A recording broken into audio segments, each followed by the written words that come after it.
The billionaire CEO stood in line at 2 a.m., designer suit hidden beneath a worn jacket. Nobody recognized Marcus Thompson.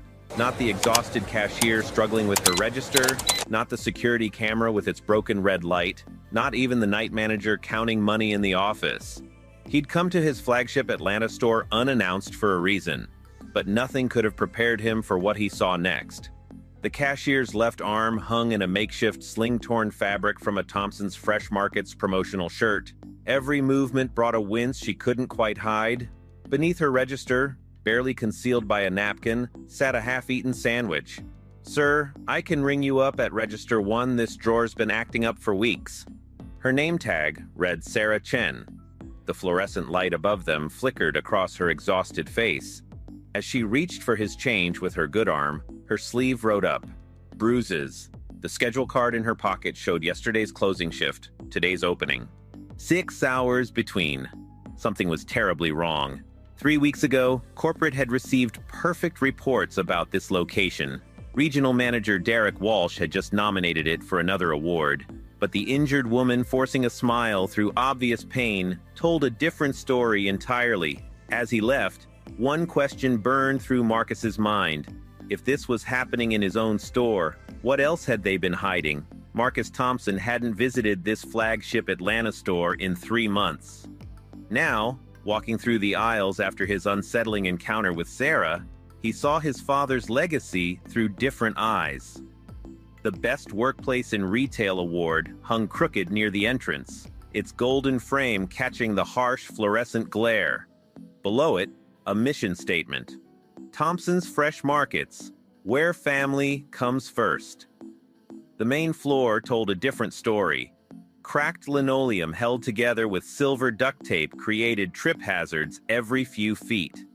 He counted 4 emergency exits, 3 blocked by inventory pallets, 1 with a broken push bar. The smell grew stronger near the dairy section, definitely spoiled milk, probably hidden behind newer stock. Marcus pulled out his phone, pretending to check messages while photographing everything. He'd built this empire from his father's single-corner store, determined to honor the man who died when faulty equipment crushed him at a warehouse job.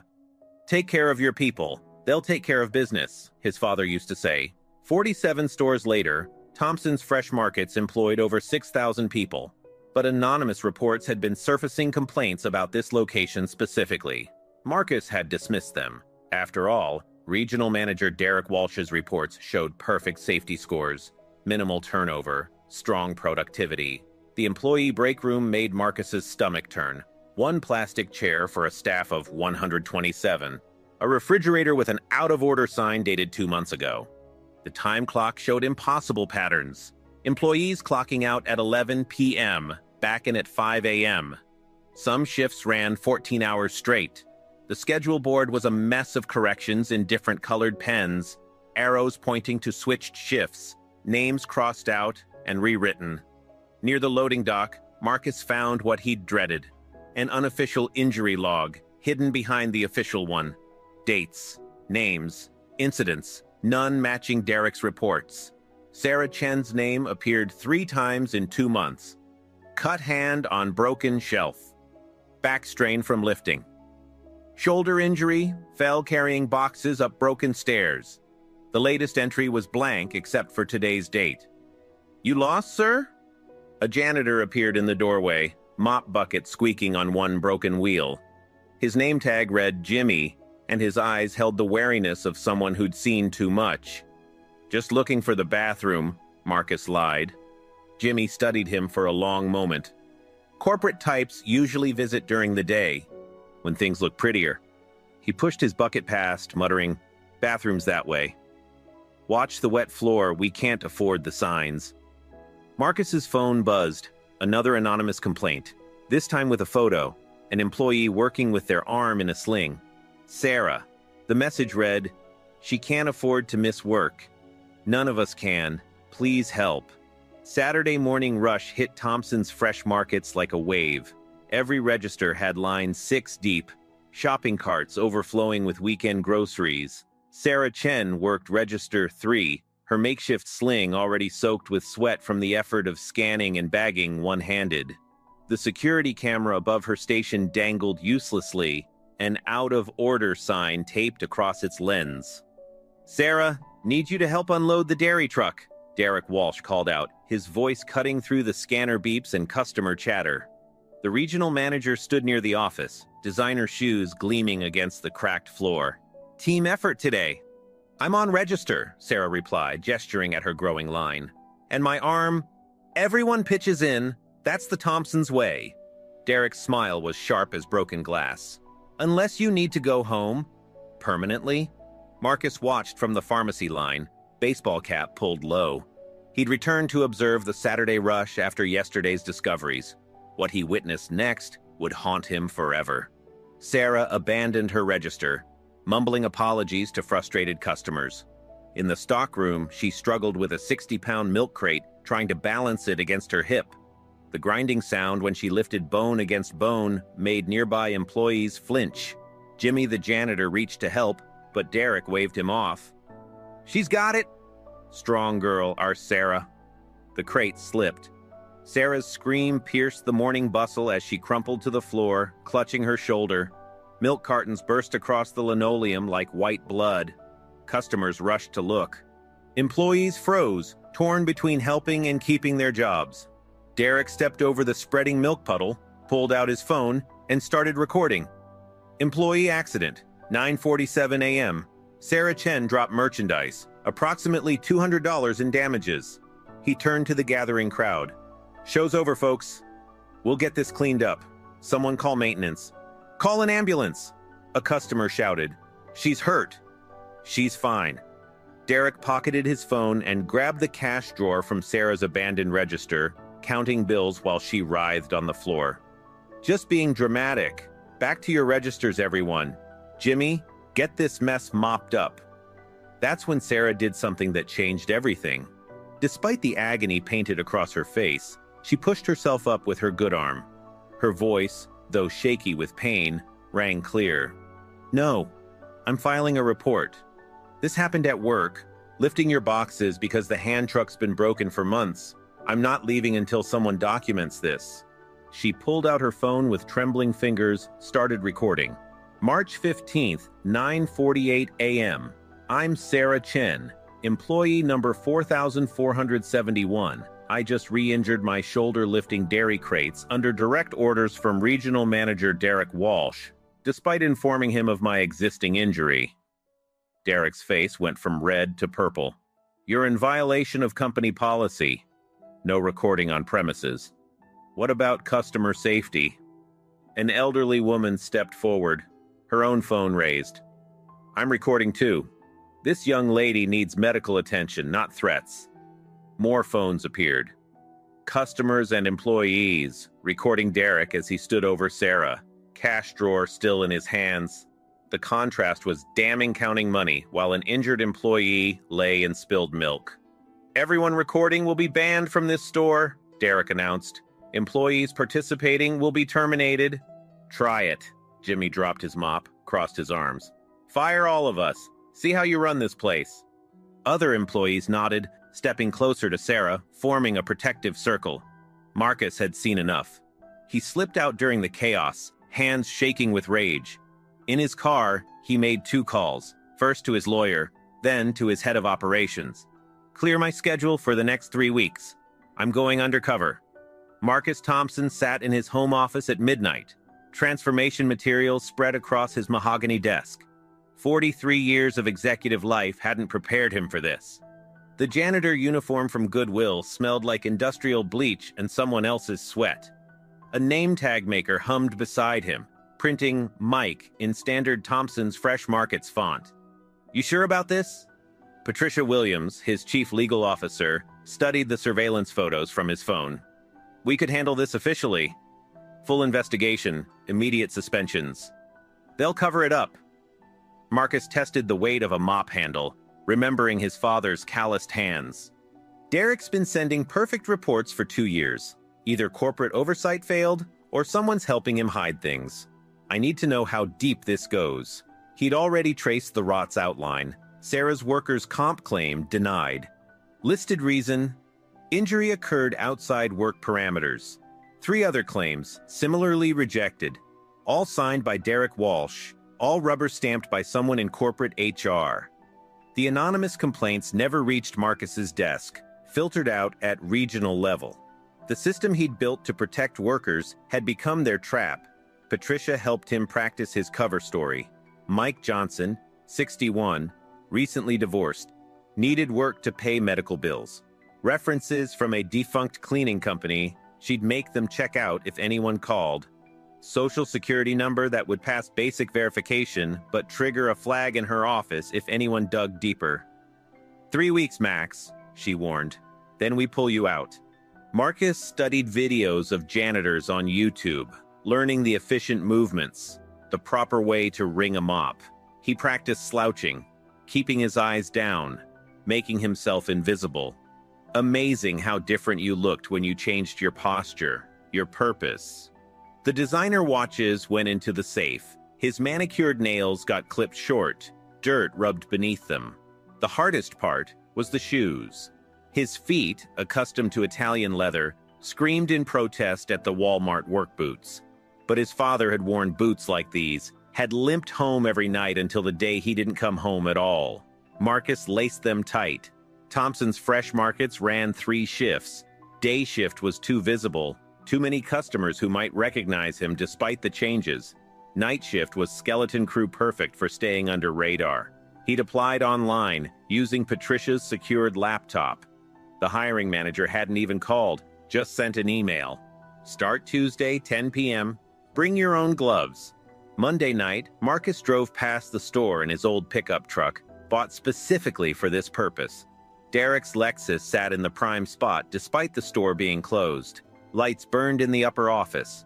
Through the window, Marcus could see figures moving, boxes being loaded into a van. Off the books activity. He made a note. His phone buzzed. Sarah Chen had posted in a private Facebook group for Thompson's employees. 3rd surgery scheduled. Can't afford it. If you're reading this, Mr. Thompson, know that we believed in your father's vision. Some of us still do. Marcus turned off the phone. Tomorrow, Mike the janitor would begin his first shift. He'd clean their floors, empty their trash, and listen to their stories. He'd find out exactly how Derek Walsh had turned his father's dream into a nightmare. And then he'd fix it, not with memos or meetings, but with the kind of justice his father would have understood. Patricia had asked him why he didn't just fire Derek immediately. The answer was simple. Cutting off the head wouldn't kill the body. He needed to see the whole infection, understand how it spread before he could cure it. His employees deserved more than a bandage. They deserved complete healing. Tuesday arrived dark and early. Marcus Now Mike punched in at 9:58 p.m., 2 minutes early. Jimmy nodded at him from across the break room. New guy? Hope you last longer than the last 3. Planning on it, Mike replied, picking up his mop bucket. The broken wheels squeaked like a warning, or maybe a welcome. Mike's first night started with Jimmy's warning. Don't clean too good, makes the day shift look bad. The veteran janitor showed him the ropes, literally, pointing out which areas had actual cleaning supplies and which got the water treatment. The industrial clock above them ticked past 10:30 p.m., its face cracked down the middle. See those cameras? Jimmy gestured at the security system. Half are fake, other half don't work. But that one, he pointed to a hidden camera near the office. That one's Derek's personal setup, catches everything near the time clock. Mike noted the angle, kept his head down as they passed. The employee area told its own story. Time cards showed corrections in red pen, always reducing hours, never adding. 7 employees had exactly 29.5 hours that week, just under the full-time threshold. Benefits were for suckers, apparently. Check this out. Jimmy unlocked a maintenance closet, revealing boxes of expired first aid supplies. Derek orders the cheap stuff, lets it expire, writes it off, keeps the good supplies locked in his office, sells them online. The evidence was stacked floor to ceiling, thousands of dollars in medical supplies employees couldn't access. Around midnight, the night shift cashier, Rosa, took her break. Mike mopped nearby as she massaged her wrists, wrapped in dirty ace bandages. Carpal tunnel, she explained without being asked. 4 years of scanning, no ergonomic equipment. Derek says it's not work-related since I play piano at church. You report it? Mike kept his voice neutral. Rosa laughed, bitter as black coffee. To who? HR? They're Derek's drinking buddies. OSHA, last guy who called them got his hours cut to nothing. Had to quit.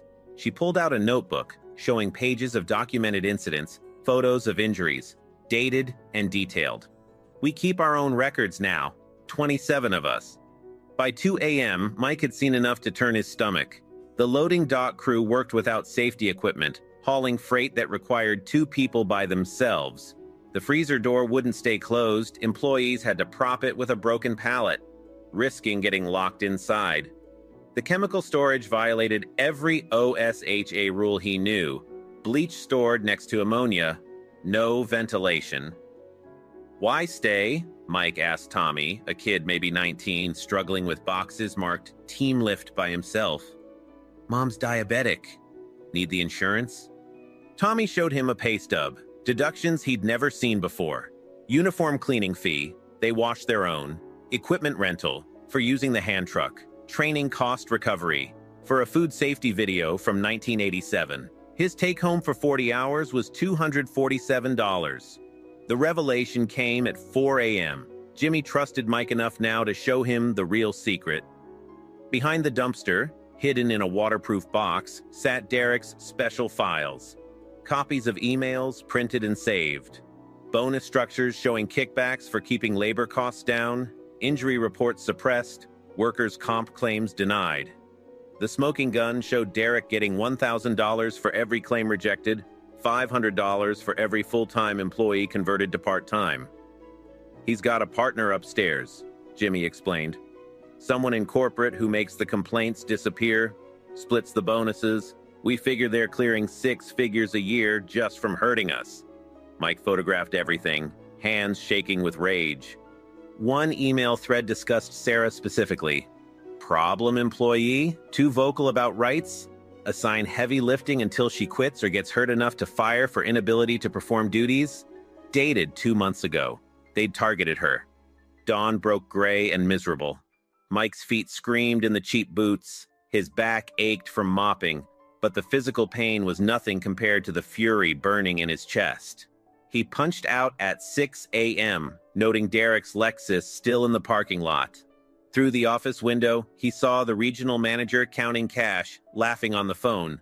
Jimmy walked out with him. You coming back tonight, Mike? Wouldn't miss it, Marcus promised. In his truck, he forwarded the photos to Patricia, adding one instruction. Get me everything on Derek Walsh. Financial records, property, connections in corporate, and find out who's protecting him. His phone buzzed. Sarah again, in the employee Facebook group. 4th surgery canceled. Insurance denied coverage. If anyone has spare pain meds, please message me. Mike would be back tonight, but Marcus Thompson was already planning the war. Word count, 750 out of 1,190. The second week went deeper.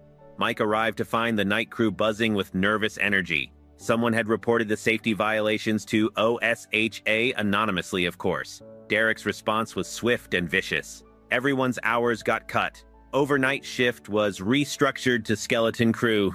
Jimmy got demoted from supervisor to basic janitor, a $3 hourly pay cut. Collective punishment, Rosa whispered during break. Military tactic. Turn us against each other. But something had shifted. Instead of breaking them, Derek's retaliation unified them. Employees started sharing rides to save gas, bringing extra lunches for those who couldn't afford food. Mike discovered Derek's secondary income stream on Wednesday. While cleaning the office entrance, he noticed boxes being loaded at 3 a.m. Thompson's Fresh Market's inventory, but going into personal vehicles. Premium cuts of meat, organic produce, top-shelf liquor. Security footage would show nothing. Derek had positioned the loading just outside camera range. He sells it to restaurants, Tommy explained, helping Mike clean around the loading area. Cash only. Probably clears $2,000 a week. Store inventory system shows it as shrinkage, normal loss. Corporate never questions it if the percentages stay reasonable. The young man limped as he worked, favoring his left foot. Dropped a pallet on it last week. Derek said if I filed a report, he'd drug test me. I smoked weed a month ago at a concert. Can't risk it. The foot was swollen, probably broken, wrapped in duct tape inside his shoe. Thursday night brought the worst discovery. Mike was cleaning the women's bathroom when he found Maria, one of the deli workers, sobbing in a stall.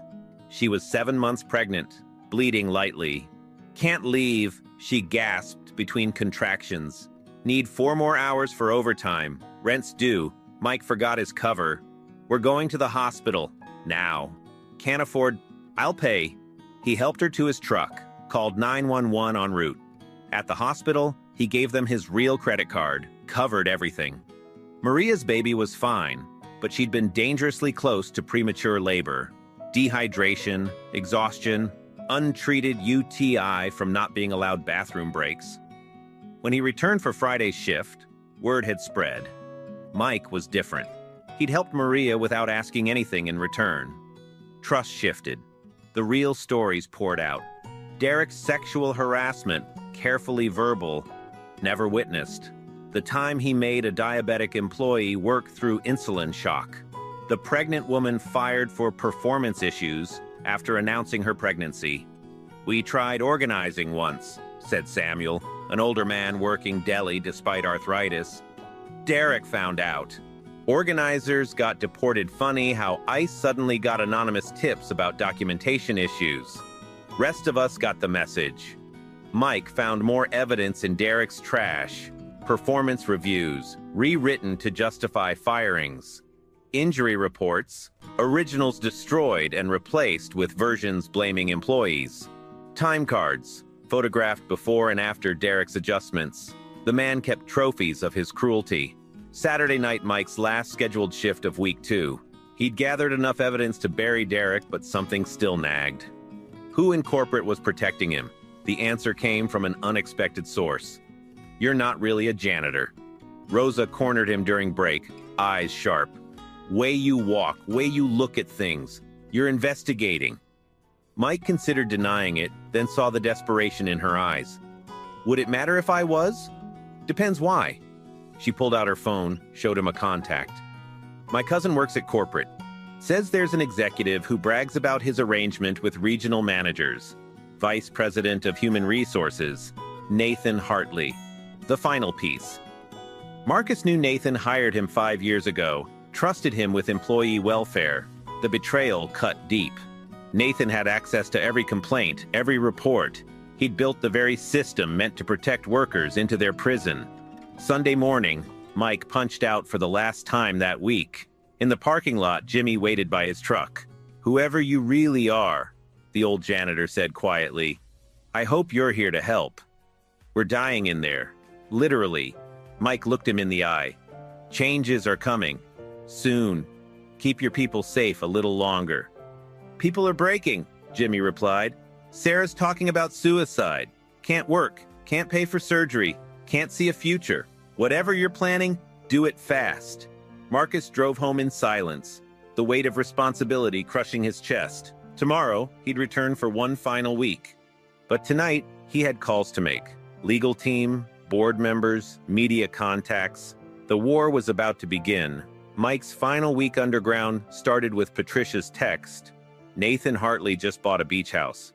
Cash, $750,000. The VP of Human Resources salary was $200,000. The math didn't require a forensics accountant. Monday night, Mike arrived to find Derek's office door ajar. The regional manager gone for a leadership conference in Vegas. Jimmy noticed him looking. He'll be back Thursday. Always leaves his computer logged in. Trusts his security camera. The one Derek didn't know about? Mike had looped the feed Saturday night. 3 minutes of empty hallway playing endlessly. At 2 a.m., Mike slipped into the office. Derek's desktop was a goldmine of criminal evidence. Folders labeled arrangements, bonus structure, problem employees. He inserted a USB drive, copying everything while photographing the screen for authentication.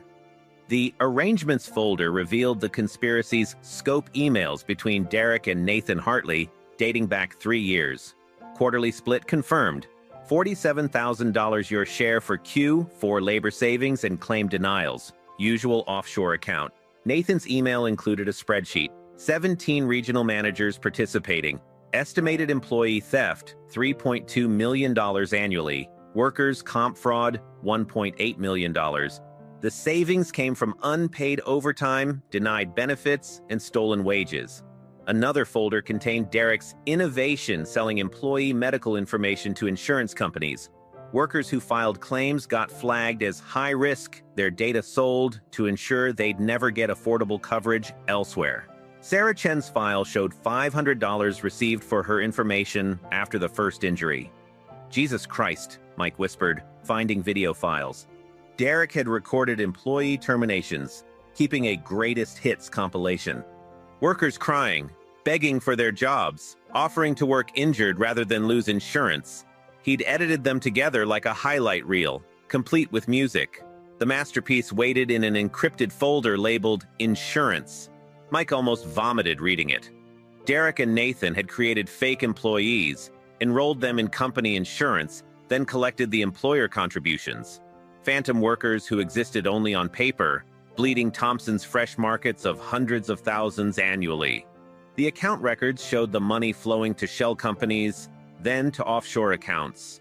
Mike copied everything, uploaded backups to 3 secure cloud servers Patricia controlled. But he needed one more thing proof of Nathan's involvement that would stand up in court. Derek's emails were damning, but could be challenged. He needed Nathan's direct confession. Wednesday night brought opportunity. Rosa burst into the break room at 1 a.m., phone in hand. "Sarah's in the hospital! Attempted overdose." She live-streamed a goodbye message. The video showed Sarah in her apartment, empty pill bottles beside her. "I can't live with this pain anymore. Can't work, can't pay for surgery, can't see hope. Thompson's fresh markets killed me. Just took 3 years to finish the job." Mike's hand shook as he called 911 from his personal phone, giving them Sarah's address from her employee file. Then he did something reckless. He called Nathan Hartley directly, using Derek's office phone. "Derek?" Nathan's voice was thick with sleep and alcohol. "It's 2 a.m. "We have a problem," Mike growled, imitating Derek's tone.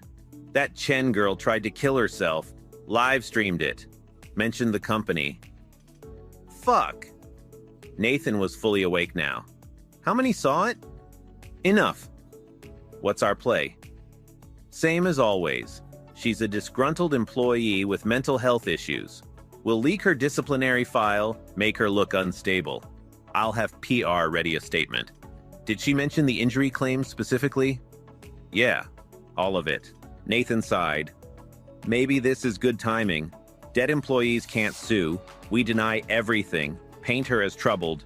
I'll ensure her medical records show a history of depression. Dr. Patel owes me, he'll backdate some prescriptions." "What about the other employees?" "Scare them. Anyone who shares that video gets terminated for violating social media policy.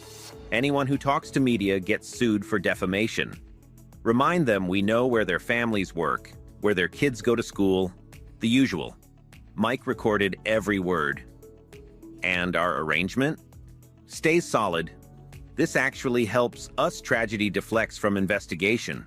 We'll use her suicide to push mental health initiatives, look caring while cutting psych coverage from the insurance plan. I've got Senator Morrison's committee in my pocket. Any federal investigation dies there." "The beach house?" Nathan laughed. "Just the beginning. 5 more years of this, we'll both retire to the Caymans. These idiots think corporate cares about them. Your dad would have been proud turned his bleeding heart grocery chain into a real profit machine." Mike's finger hovered over the hang-up button. One more push. Sometimes I wonder if Marcus Thompson suspects. "That trust fund, baby?" Nathan's contempt dripped through the phone. "He's too busy playing CEO to notice we're robbing him blind. Sits in his office reading his father's old letters while we harvest his employees like cattle.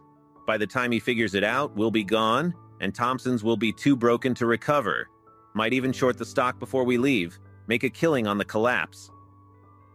Mike ended the call, saved the recording to multiple drives.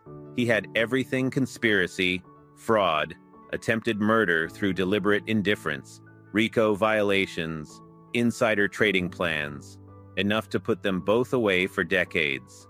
His phone buzzed. Patricia. Sarah's stable.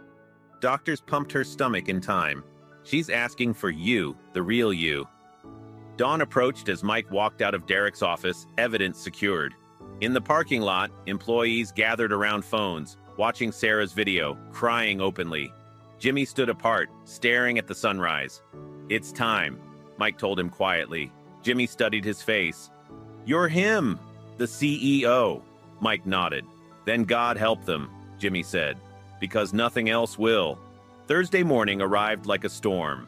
Derek Walsh strutted through Thompson's Fresh Market's entrance at 9 a.m., fresh from Vegas, designer sunglasses reflecting the fluorescent lights. He'd missed 17 calls from Nathan Hartley, but the VP's panicked voicemails could wait. Derek had a store to terrorize. Emergency all-hands meeting, Marcus Thompson's voice echoed through the PA system. All employees to the main floor, now. Derek froze. That wasn't his store manager's voice. He rushed toward the crowd gathering near produce, then stopped dead. Marcus Thompson stood at the center, still wearing Mike the janitor's uniform, but his posture had transformed. No more slouching, no more hiding. Some of you know me as Mike, Marcus began, his voice carrying across the silent store. I've mopped your floors, emptied your trash, listened to your stories. My real name is Marcus Thompson. I own this company. Gasps rippled through the crowd. Rosa dropped her pricing gun. Tommy's mouth fell open. Jimmy, standing near the back, allowed himself a small smile. Derek pushed forward, face purple with rage. This is inappropriate, Derek sputtered. Sir, if you wanted to visit... Shut up. Marcus's voice cut like a blade. I'm not done. He pulled out a laptop, connected it to a portable projector. The wall behind him lit up with evidence. For the past 3 weeks, I've documented systematic wage theft, safety violations, and conspiracy to defraud both employees and my company. The first slide showed time cards before and after Derek's adjustments. Every week, Derek Walsh steals an average of 6 hours from each full-time employee. That's $15,000 monthly in wages you've earned but never received. Employees stirred, anger replacing shock. The next slides showed injury reports originals versus Derek's rewrites. 27 workplace injuries in 6 months. Reported to corporate? 0. Because Derek gets a $1,000 bonus for each claim denied. Those are confidential, Derek started. Like Sarah Chen's medical information? Marcus clicked again. Sarah's file appeared, showing the $500 payment for selling her data. You sold injured employees' information to insurance companies, ensuring they'd never get coverage again. Sarah herself entered through the front door, wheelchair-bound but determined. Hospital bracelet still on her wrist. The crowd parted for her. He tried to kill me, she said quietly. Not with a weapon, but with policies designed to break us. I almost let him win. She looked directly at Derek. But I'm still here. Marcus played the audio recording. Nathan Hartley's voice filled the store, discussing Sarah's suicide attempt like a business opportunity. Employees cried openly as they heard the contempt, the calculation, the plan to use her death for profit. This is illegal recording. Derek pulled out his phone, probably to call security. So is this. Marcus showed the phantom employee scheme. You and Nathan created 43 fake employees, stealing $400,000 annually in insurance contributions. That's federal fraud. The police entered then, quietly, professionally. Marcus had called them an hour ago, providing evidence of imminent document destruction. They positioned themselves around Derek, waiting. But here's the best part, Marcus continued, voice deadly calm. Your security camera in the office? I looped it. Everything you've done this week, thinking you were protected? I have it all, including you and Nathan loading stolen inventory into personal vehicles. Derek's phone rang. Nathan Hartley. Marcus gestured for him to answer it, then activated speaker mode on his own phone, connected to the PA system. Nathan's panicked voice boomed through the store. Derek, abort everything. Shred documents, wipe the computers. The FBI just raided my house. They have everything, Marcus finished. We have everything, Nathan. Offshore accounts, shell companies, 3 years of conspiracy to commit fraud. Oh, and Senator Morrison? He flipped. Turns out he values his career more than your bribes. Silence. Then Nathan's voice, smaller. Marcus? The trust fund, baby, Marcus confirmed. Too busy reading my father's letters to notice you were destroying his legacy. Except I noticed. Every stolen hour, every denied claim, every broken life. Derek bolted for the exit. He made it 3 steps before Jimmy's mop handle caught his ankle. The regional manager sprawled across the cracked linoleum he'd refused to fix. Expensive suit soaking up the same dirty water his employees had worked in for years. "You're all fired!" Derek screamed from the floor. "Every one of you!" "No," Marcus said simply. "You are." He nodded to the police. "Officers, Derek Walsh is under arrest for embezzlement, fraud, and conspiracy. You'll find evidence of document destruction in progress in his office." As the police hauled Derek away, Marcus turned to his employees. Hundreds of them day shift had abandoned their posts to witness this. "You've suffered because I trusted the wrong people, failed to verify, failed to protect you. That changes now." Sarah wheeled herself forward.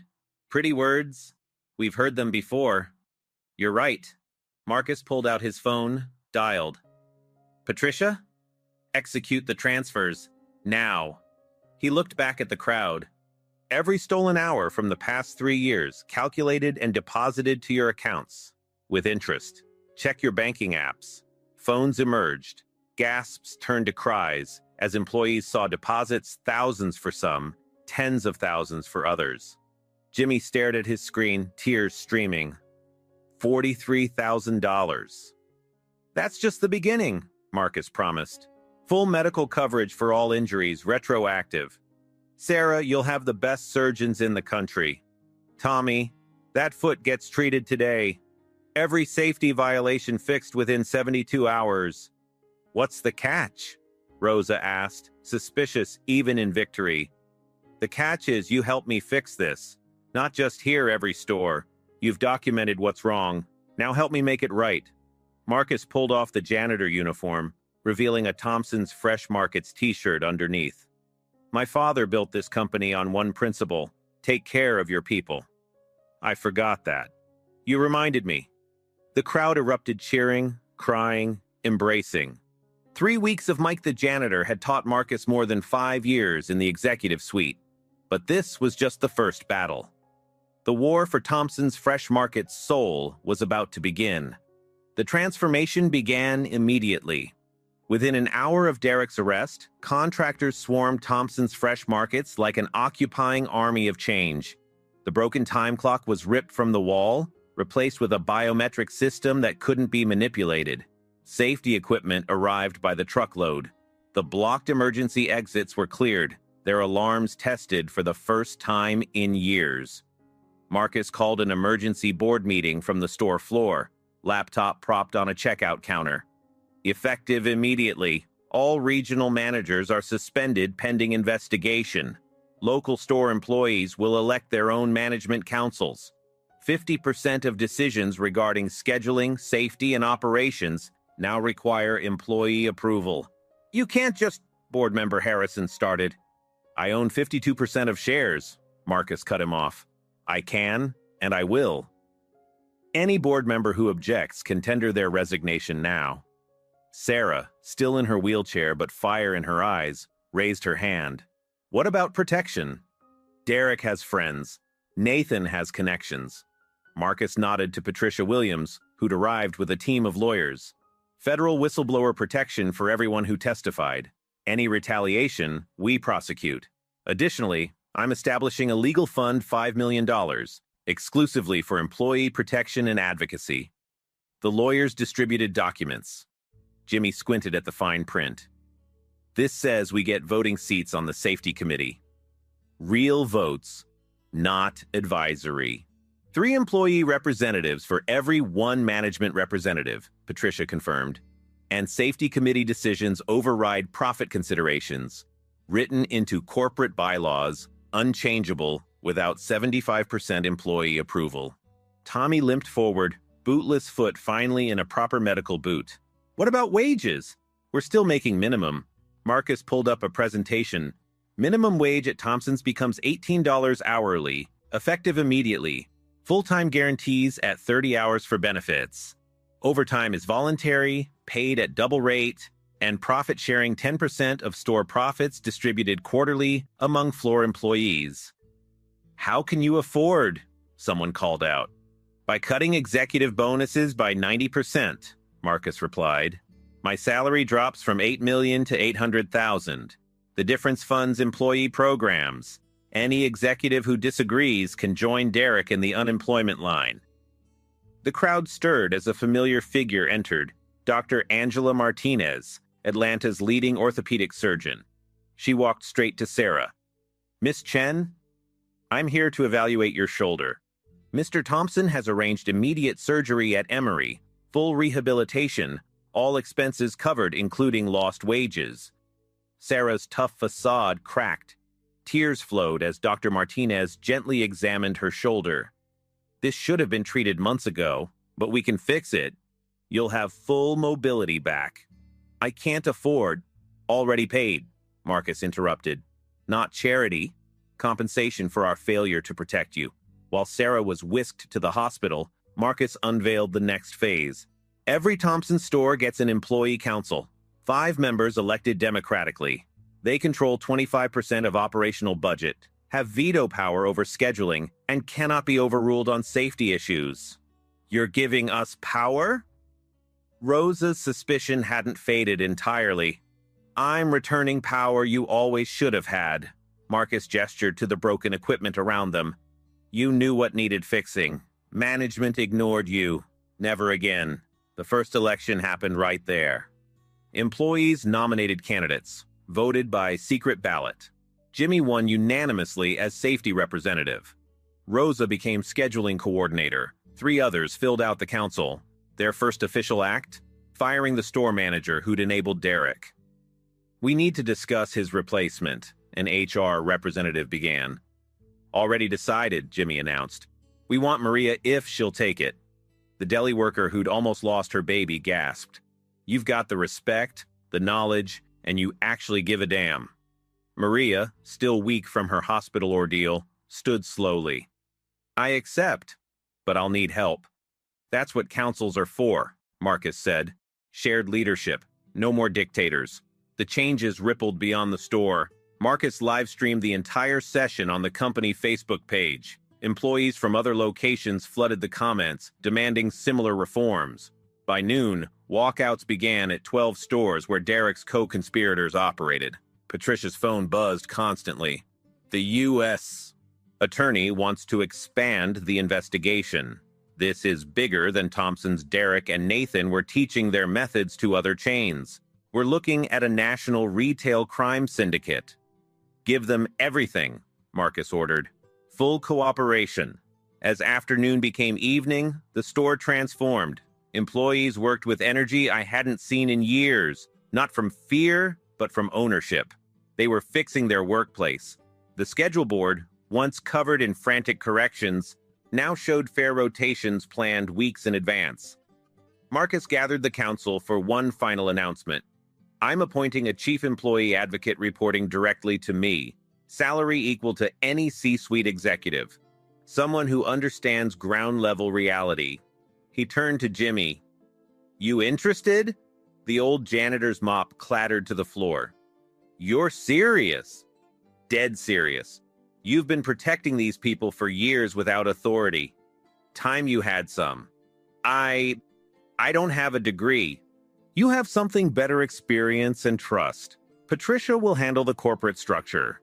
You handle the human element.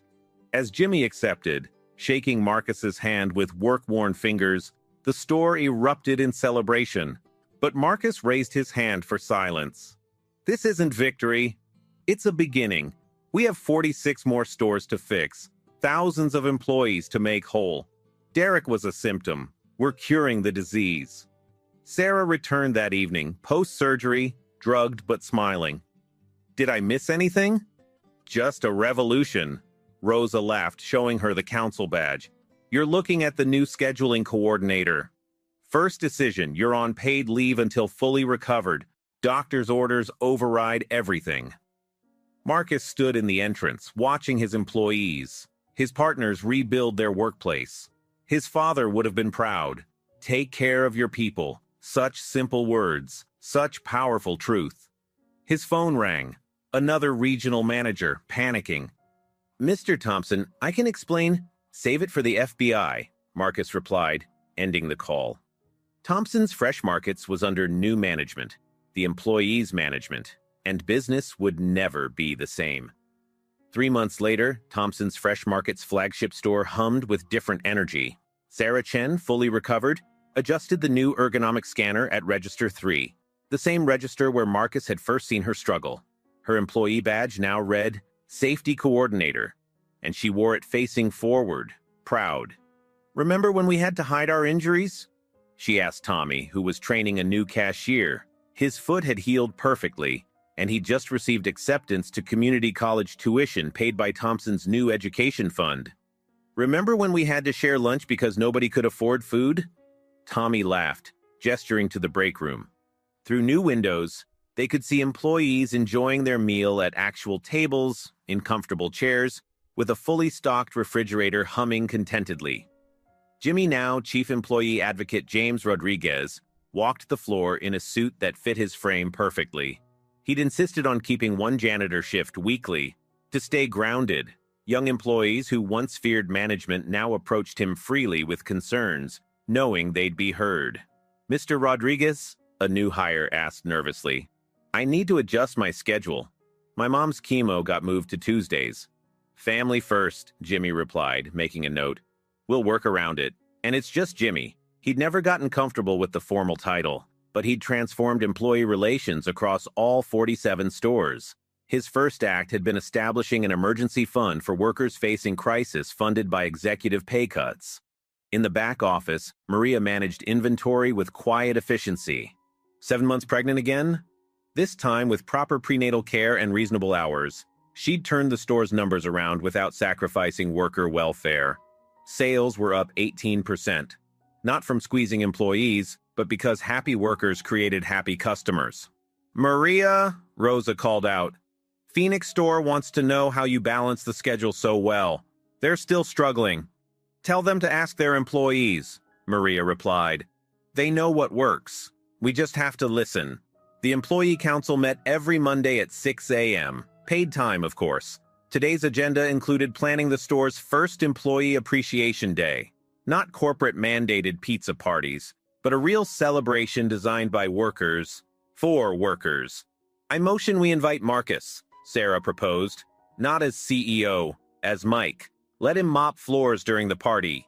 The council laughed, voting unanimously. Marcus had kept his promise, visiting each store monthly, always starting his visit with an hour of floor work, listening to employees without the barrier of his title. The transformation showed in small moments. Rosa's son visited after school, doing homework in the quiet break room while she finished her shift. Nobody worried about unauthorized visitors anymore. The store had become what Marcus's father envisioned an extended family. Look at this, Tommy showed Sarah his phone. A news article. Thompson's Fresh Markets named Best Workplace in Retail for Real. This time, employee satisfaction scores had jumped from 23% to 89%. Turnover dropped by 80%. Workers who once plotted escape now built careers. The afternoon shift change revealed another change. Employees clocked in exactly when scheduled, not 15 minutes early to look good. They trusted the system now, knowing their time was valued and would be paid fairly. A commotion near customer service drew attention. An elderly customer had collapsed heart problems. Before, employees would have panicked, called 911, and hoped. Now, Sarah grabbed the fully stocked first aid kit while Rosa, certified in CPR through company-paid training, stabilized the man. The new AED machine, one of Jimmy's first purchases, stood ready. He's okay, Rosa announced as paramedics arrived. The customer squeezed her hand. Thank you, dear. This store has changed. Employees used to look miserable. Now you all seem alive. As evening approached, the store's transformation was complete in one beautiful moment. Sarah stood at her old register, training a nervous new hire, a single mother who'd been fired from another chain for missing work when her child was sick. "Don't worry about your kid," Sarah assured her. "We have emergency child care assistance. If she's sick, you stay home. Full pay. That's the Thompsons' way now." The woman's eyes filled with tears. I've never had a job that treated me like a human being." "You do now," Sarah said firmly. "We take care of each other here." Marcus entered for his monthly visit, carrying his mop bucket. Employees waved, some calling out, "Hey, Mike!" He'd earned something more valuable than their fear or respect, their trust. "Sarah," he said, approaching her register, "how's the shoulder?" "Perfect." She demonstrated full range of motion. "Doctor says it's actually stronger than before, like the whole store." She paused. "Thank you for seeing us. Thank you for showing me." Marcus hefted his mop. "Now I heard the freezer section needs attention." As he walked away, Sarah called out, "Hey, Mike, you missed a spot last time. Jimmy's been complaining." Marcus laughed, a real laugh, not the polished executive version. He was learning that sometimes the best leadership meant knowing when to follow. His father's dream lived again, not in corporate policies, but in these moments. Workers joking with their CEO, knowing tomorrow would be better than today, building something together. The schedule board that once symbolized oppression now displayed something revolutionary: hope. Every name represented a person valued. Every shift, a fair exchange of labor for dignity. Thompson's Fresh Markets had become what it always claimed to be, a place where family came first. 1 year later, the video opens on Thompson's Fresh Market's flagship store at dawn. The same fluorescent light flickers above Register 3. Marcus chose not to fix it, a reminder of where the journey began. But everything else has transformed. Sarah Chen, now Regional Director of Employee Safety, walks the floor with a tablet, conducting her morning inspection. Her shoulder moves freely, strongly. She pauses at a display showing the store's metrics. 423 days without lost time injury. Below it, employee photos form a mosaic spelling out PEOPLEFIRST. The parking lot fills with workers arriving for morning shift-in reliable cars, wearing pressed uniforms they're proud to display. No one rushes. They know their schedules, trust their hours, believe in their workplace. Inside, Marcus Thompson mops the entrance, as he does every quarter during his store visits. But now employees stop to chat, offering coffee, sharing family photos. He's not Mike the janitor anymore, but he's not quite the distant CEO either. He's Marcus the boss who listened. "Mr. Thompson," a young cashier approaches. "My daughter drew this for you." A crayon picture. Stick figures holding hands in front of a Thompson store, labeled, "The place that saved my mommy." The numbers tell only part of the story. Thompson's Fresh Market stock price doubled after initial panic selling. Customers, it turns out, prefer shopping where employees smile genuinely. 47 stores became 55, each with elected employee councils, each a beacon of ethical retail. Derek Walsh serves 8 years in federal prison. Nathan Hartley got 12. Their conviction exposed a network of retail exploitation affecting millions of workers nationwide. Congress passed the Retail Workers Protection Act, mandating employee representation on safety committees. They called it Sarah's Law. But the real victory lives in the small moments. Jimmy Rodriguez, silver-haired and dignified, mentors a new generation of leaders risen from stock clerk ranks. Rosa's son, inspired by his mother's transformation, studies labor law. Tommy graduates with honors, returns as an assistant manager who remembers what hunger feels like. The camera pulls back, revealing similar scenes across the Thompsons chain. Former janitors becoming executives, former victims becoming voices, former workers becoming partners. Each store is a small revolution, proving that dignity and profit aren't opposites, they're multipliers.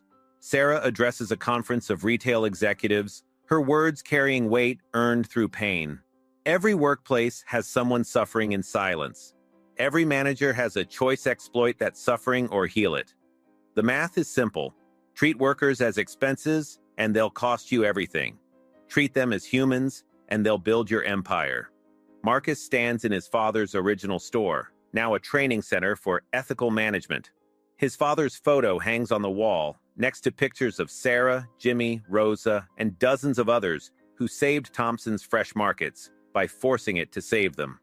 The video concludes with Marcus speaking directly to camera. No corporate polish, just truth. Every workplace has a mic, someone who sees everything, knows what's broken, stays silent from fear or futility. And every workplace has leaders who could listen but choose not to. The distance between those 2 points is where injustice lives. He holds up his phone, showing an app. We created the Thompson's Workers Voice platform. Anonymous, encrypted, direct to CEO. But you don't need an app. You need courage. If you're a worker, document everything. If you're a leader, go undercover in your own company. Work a real shift. Listen to real stories. Feel real pain. And if you're a customer, Sarah joins him on screen. Shop where workers thrive. Ask employees if they're treated fairly. Your dollars are votes for the world you want to see. The final frame. Thompson's original schedule board, once covered in desperate corrections, now displaying something simple. Fair schedules. Fair wages. Fair treatment. Every day. Text appears. Is your workplace hiding injuries? Stealing wages? Silencing voices? Every state has a confidential hotline. Google, your state, Labor Department complaint. Your voice matters. Your dignity is non-negotiable. The screen fades to black, then shows real testimonials from Thompson's employees. I can afford insulin now. My kids have college funds. I wake up without dread. They see us as human. Final message? Change begins with one person refusing to accept that's how things are. Be that person. Today, the video ends where it began. Register 3. Fluorescent light still flickering, but now it illuminates possibility instead of despair. Some things should stay broken as monuments to what we've fixed. Some revolutions begin with a janitor's mop, a CEO's conscience, and the radical idea that workers are people. Your workplace is next. The only question is, will you be the one who speaks up or the one who finally listens?